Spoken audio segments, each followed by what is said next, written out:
Niat bangkit di El Clasico, Barcelona harus kembali menelan pil pahit dikalahkan Madrid. Lalu bagaimana cara Ancelotti memperpanjang derita Xavi di laga ini? Dan siapa sosok avatar yang dimaksud? Bila kamu ingin tahu jawabannya, tonton terus video ini. Ancelotti tetap bermain dengan 4-3-3. Di penjaga gawang, Courtois masih absen dan digantikan Lunin. Sisanya adalah pemain yang biasanya mengisi line up. Xavi masih memainkan formasi 4-3-3. Perubahan terlihat di lini tengah dan belakang. Di tengah kini De Jong yang bermain sejak awal. Sementara di belakang, Koundé yang baru sembuh diduetkan dengan Garcia di pertahanan. Ancelotti menerapkan pressing kombinatif saat bertahan. Saat bola masih di build up di kotak penalti, Madrid melakukan high pressing dengan berusaha segera merebut bola. Namun saat bola sudah keluar dari kotak penalti, pemain Madrid lebih memilih merapatkan diri ke tengah lapangan, membuat bek Barcelona leluasa menguasai bola.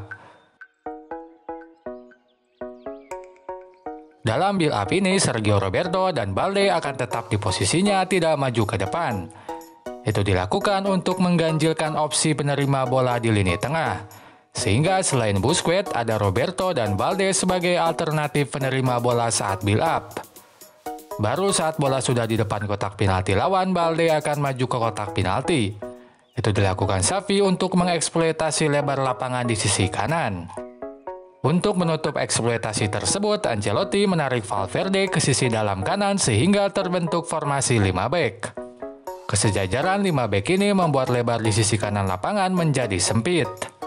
Sebaliknya, Sergio Roberto lebih banyak bermain di belakang. Itu dilakukan untuk mengantisipasi serangan cepat Madrid yang banyak ditujukan pada Vinicius. Taktik ini memang Xavi desain untuk lawan Madrid. Itu terbukti saat lawan Inter ia memposisikan Sergio Roberto di depan dan sebaliknya fullback kiri Alonso di belakang. Namun sayang antisipasi ini tak mampu membendung serangan cepat Madrid. Sergio Roberto memang ada di posisi yang seharusnya saat gol pertama tercipta. Tetapi begitu cepatnya Vinicius membuatnya tak mampu mencegah gol Madrid terjadi. Di babak kedua dimasukkannya Ferran Torres, Gavi dan Alba mengubah gaya bermain Barcelona. Bila di babak pertama dua gelandang akan ada di tengah saat build up, maka di babak kedua maju ke depan sejajar dengan penyerang.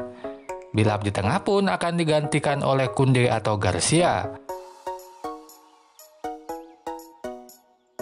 Situasi ini pun direspon Ancelotti dengan mengubah komposisi pemain 5 back. Bila sebelumnya Valverde, kini Toni Kroos yang banyak turun membentuk formasi tersebut. Karena kini Gavi yang maju bukan Balde atau Alba di fullback kiri.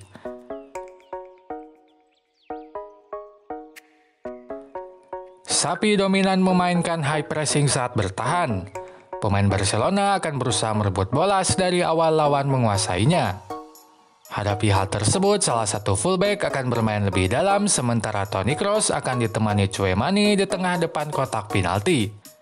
Siasat ini berulang kali mampu mengeluarkan Madrid dari tekanan Barcelona, sebab De Jong terkadang telat memposisikan diri sehingga satu pemain Madrid bisa bebas menerima bola. Madrid pun bisa keluar dari pressing Barcelona.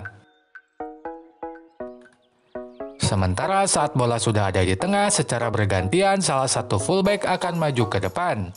Saat Carvajal maju, Mendy di belakang. Sebaliknya, saat Mendy maju, Carvajal ada di belakang. Itu berbeda dengan Xavi yang hanya memposisikan satu fullback maju setidaknya di sepanjang babak pertama. Selebihnya, Ancelotti masih bermain dengan pola normalnya.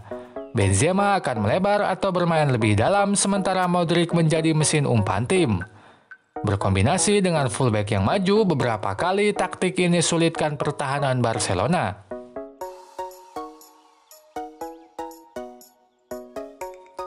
Selain Vinicius, satu pemain yang tak bisa dilepaskan dari taktik Ancelotti adalah Valverde. Ia adalah pemain yang memainkan 3 peran atau 3 kemampuan di pertandingan ini.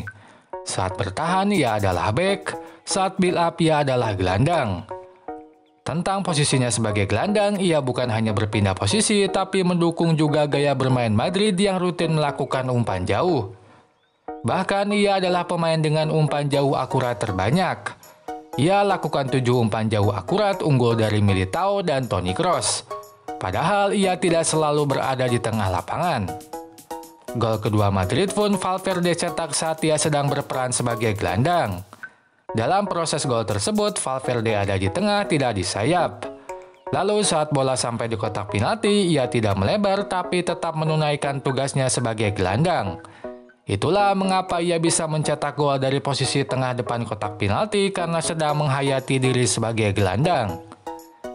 Namun Valverde tak pernah lupa dalam fitrahnya sebagai pemain sayap. Penalti Madrid diawali dari aksi dribblenya di sayap kanan. Ia mampu menggiring bola dari belakang ke depan sebelum memberi umpan ke Rodrigo yang berujung penalti.